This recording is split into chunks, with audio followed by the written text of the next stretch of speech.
Hello, I'm Monsignor Stuart Swetland, host of Catholicism on Campus.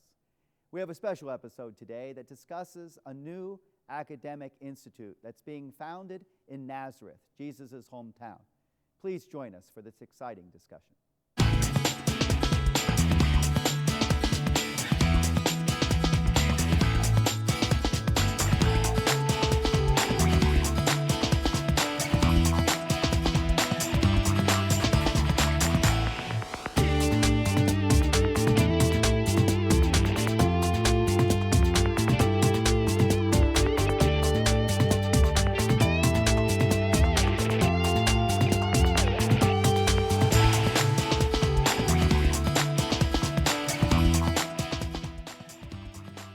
Hello and welcome to another episode of Catholicism on Campus at Mount St. Mary's University in Emmitsburg, Maryland.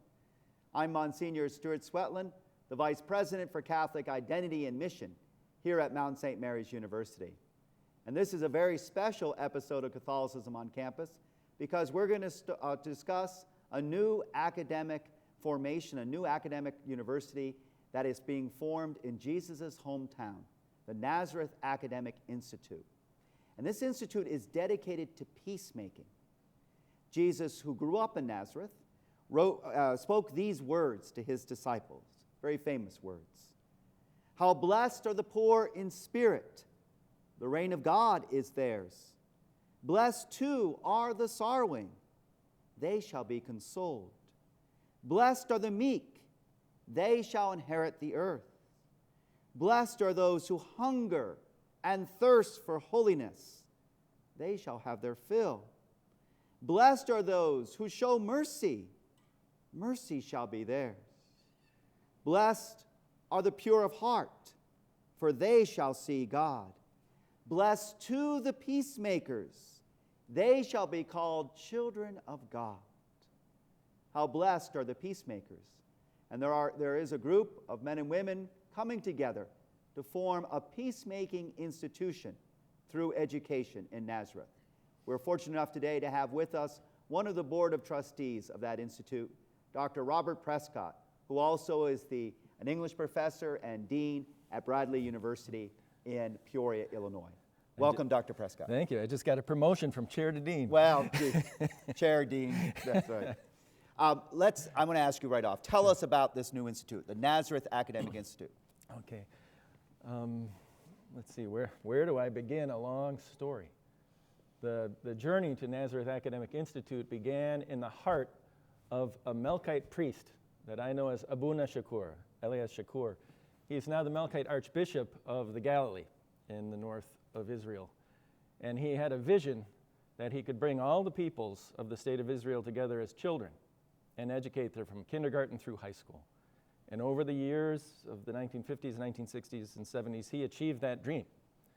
And then his next dream was, how do we build a campus so that we can give them the kind of professional skills that will keep these students here and that will bring them out into society as peacemakers, as Muslim, Christian, and Jew. And he had these beautiful words that struck deep with me. He said, I am just Abuna. I cannot be the Christian God calls me to be without my Muslim sister and my Jewish brother. And my Jewish sister and my Muslim brother can't be who God wants them to be without me being the best Christian that I can be. And he had this vision of mutualism and friendship that should begin in the schools, that should begin in pre-K and continue throughout the rest of their education. And so he came to a visionary American who had been leading pilgrimages to the Holy Land named George St. Angelo. George had been at the liberation of Dachau as a translator from the first day and worked with the prisoners and interrogated the captors, and it changed his life and turned him to a career in the ministry in pursuit of peace and social justice. And then in the 1950s, he befriended a young unknown African-American preacher named Martin Luther King. And in 1960, brought him to North Central College campus in Naperville, Illinois, where he was serving as the college chaplain. And he brought students to the marches in Selma and in Birmingham and Montgomery. And as a person just committed to peacemaking, he then met this call. He accepted the call from Abuna Shakur and helped bring a branch campus of the University of Indianapolis to the north of Israel. And we were offering computer science and chemistry and math communications, these wonderful degrees, but also a liberal arts core curriculum that focused on peacemaking. At that time that we had graduated our first few classes, Israel, I think very wisely and appropriately said, if you are going to be educating native-born Israeli citizens, well, you need to be accredited by the state of Israel. It's only appropriate. These are our citizens, and our Ministry of Education needs to approve what you do. And so all the branch campuses of the world left. Only one has come back in a new form, and that's ours, and we're very proud of that. Nazareth Academic Institute, we offer right now programs in chemistry and mass communications, moving then into computer science, occupational therapy. We have a dream of offering speech path and nursing, and we will achieve that dream because we have brought together this coalition of an international board, and we have visionaries on the ground in Nazareth who are so generous and have given millions and are supporting this project. Muslim, Christian, and Jew working together to graduate a new type of citizen in the north, where Jesus' new neighbors is the way I look at it. Right. Well, I'm very excited at how this was really the vision of a Malkite priest who became an archbishop. The seminarians know about the Malkite rite, but our viewing audience might not. Can you mention? Oh, sure. Yeah, the Melkite Christianity, it's one of the Uniate churches. I can say that to a bunch of seminarians. It's like the Maronite rite of Lebanon, the Melkite rite of Israel is really, in a sense, the native Christianity of Jesus. They still say Mass in Syriac Aramaic. And I was at Mass last year in Cana with the Archbishop. It was just one of the most beautiful experiences. I did not understand a word, but I still knew where we were in the Mass. And then when they were done, the local pastor brought out a bottle of Cana wine and flowers for me and the other board members. It was just a great experience. Let's turn to some questions from our seminarians. Yes, John. Dr. Prescott, I'm interested in the Institute's motto, how education can really contribute to peacemaking. Yes. Peacemaking through education. Where do we start? I honestly believe that it's not just in the Peace Corps, which I will get to, but in the very hands-on disciplines that we're giving these young people. You are called to build the kingdom. The universal call to holiness extends to what you do as a chemist. When you're running an SDS gel electrophoresis, you are doing God's will. When you are practicing science, you are encountering creation. And that comes from somewhere. Everybody has their call to make their contribution. And so we're giving them a chance to make a contribution to the local economy of the north of Israel as environmental chemists, as research chemists in the hospital, as potentially pharmacists and dentists. They will make a contribution. Our chemistry grads, our computer science graduates, same thing. You know, computer science is vitally important to the communications network, to the way that we function as human beings in a global economy. But, so given that we're giving them a means of a secular vocation in whatever career these students are going to have, all of them are required to achieve fluency in the 3 languages of the region. They all study Hebrew, Arabic, and English. And how can you function as peacemakers if you can't speak across those gulfs of divide? So Arab, Muslim, Jew, studying together. And the faculty is Arab, Muslim, or Christian, Muslim, and Jew. Yeah.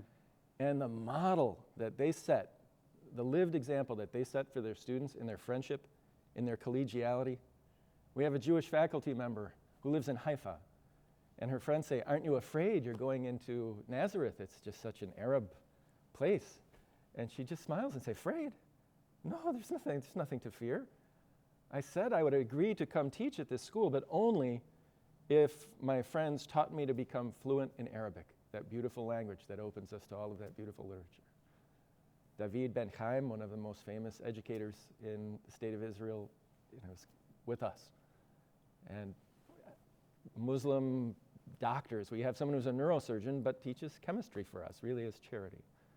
So that lived example of collegial friendship across gulfs of cultural divide, it's just such a beautiful thing to witness. What another question? Yes, Eric. The Institute is bringing both, Christians, Jewish, and Muslims. How does this possibly work? Well, that's an excellent question. And as all of us who love the Holy Land, as all of us who love the state of Israel know, we have to face that there's a tension between the 20% Arab minority and the 80% Jewish majority populations of Israel. Minister Braverman, he's no longer Minister of Minority Affairs, but he was with us and helped us in the origins of this project, publicly exclaimed, the Arab minority will be here for another 2,000 years as they were before. And we must learn to live together and to help one another prosper and to listen to one another. I think our dream will not really be fulfilled until we've become such an institution of academic excellence that we draw as many Jewish students as we do currently, primarily Arab students. Actually, our student body is mostly female, and of that, mostly Muslim. And we just think that's wonderful, that we're educating the girls of Cana and Tiberias and Capernaum. It's a really wonderful, wonderful mission. I've been to Nazareth. Many of our seminarians get a chance. They all will get a chance at some stage to go to the Holy Land. Where in Nazareth have you located the university? Okay, right now we're really in the heart of the city in a temporary location given to us to use by the municipality of Nazareth. Beautiful, beautiful facility. But we will be building the new campus, if everything goes well, on the Mount of the Precipice, which you know about from Luke 4, when the people of Nazareth drive Jesus up the hill and he has to flee because a prophet is not known in his own hometown. That's where we are planning to build our first buildings and where we will build our Peace Center that will house language instruction, courses in reconciliation and conflict resolution. We hope to host seminars much like Pope John Paul started the Assisi Seminar in world peace, bringing religious leaders from all over the world together, and now Pope Benedict has continued that tradition. We hope to be a part of that type of world discourse in communication across gulfs of divine, where listening skills are so vitally important to those first steps in genuine peacemaking and reconciliation. We need to take a short break here on Catholicism on Campus at Mount St. Mary's University. Please join us after this short break.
Welcome back to Mount St. Mary's University in Emmitsburg, Maryland, as we continue our episode of Catholicism on Campus.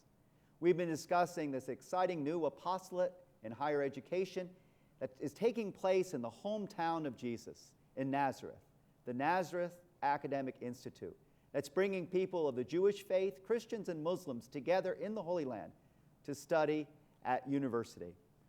Let us go right to questions from our seminarians as we continue our discussion. What other questions do we have? Yes, brother. I'm curious, how does the liberal arts, something that all Catholic universities do, or at least should offer, contribute to the cause of peacemaking in the kingdom?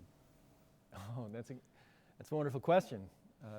Not only is it related to our Peace Studies core at Nazareth Academic Institute, but more broadly to all secular institutions.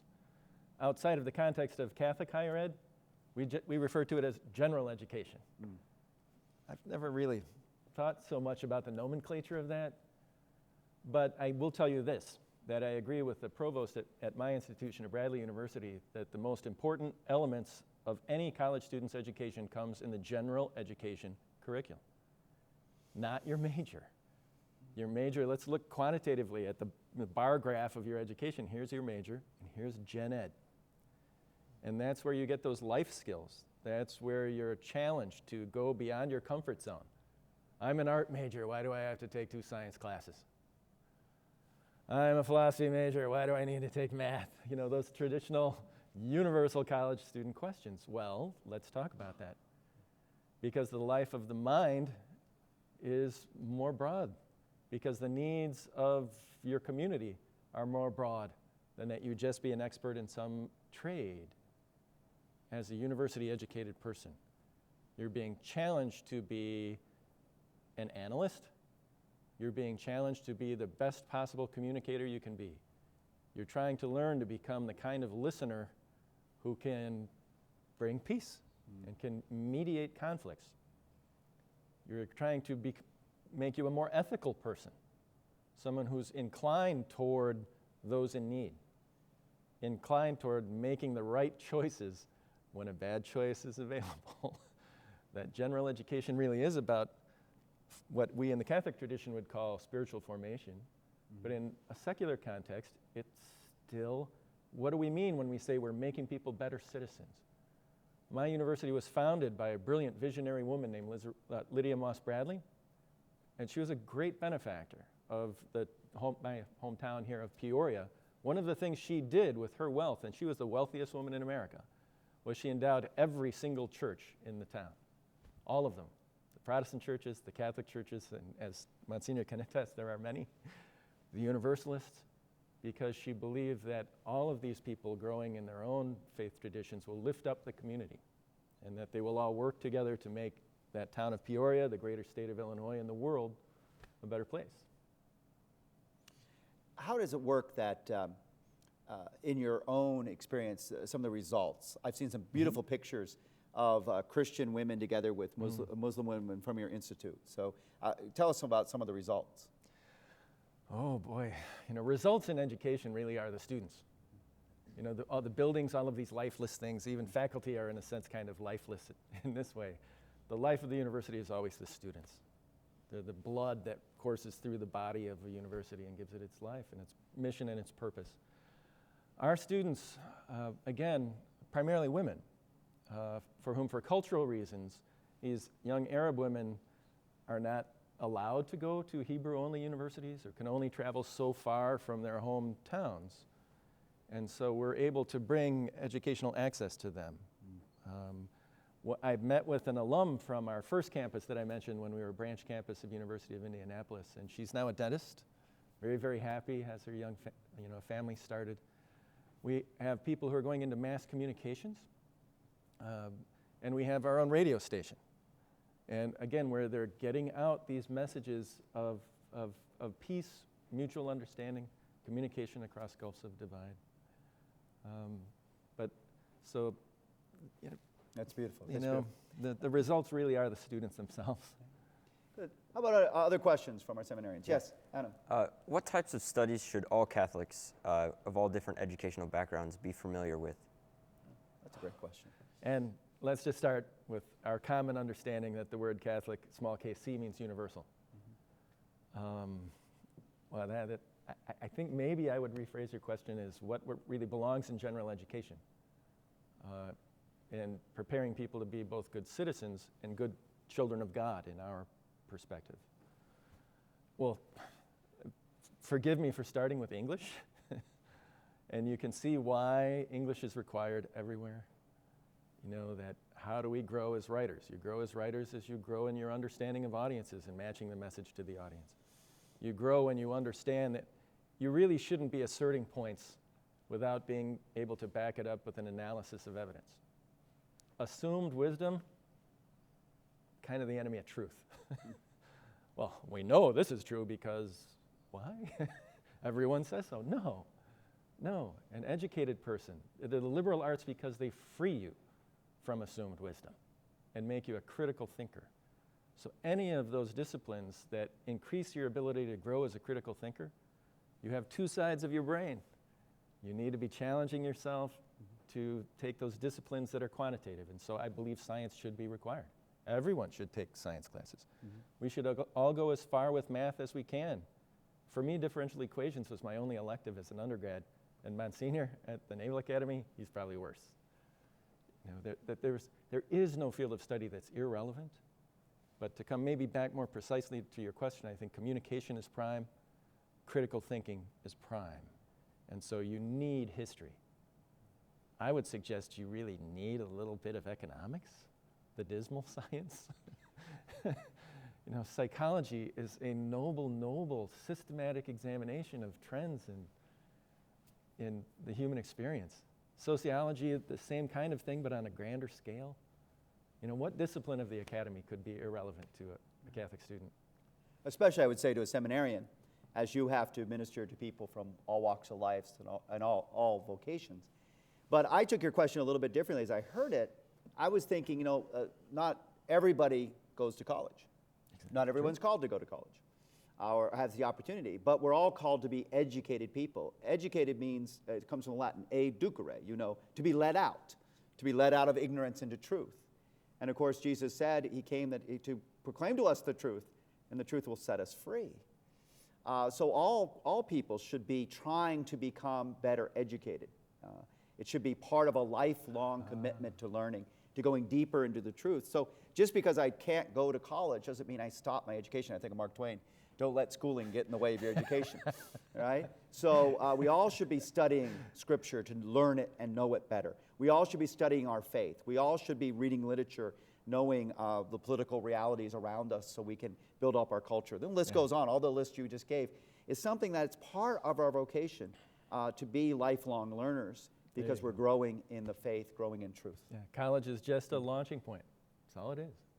You're developing a set of skills that then you will develop in your own unique way and apply in your own unique way in the world.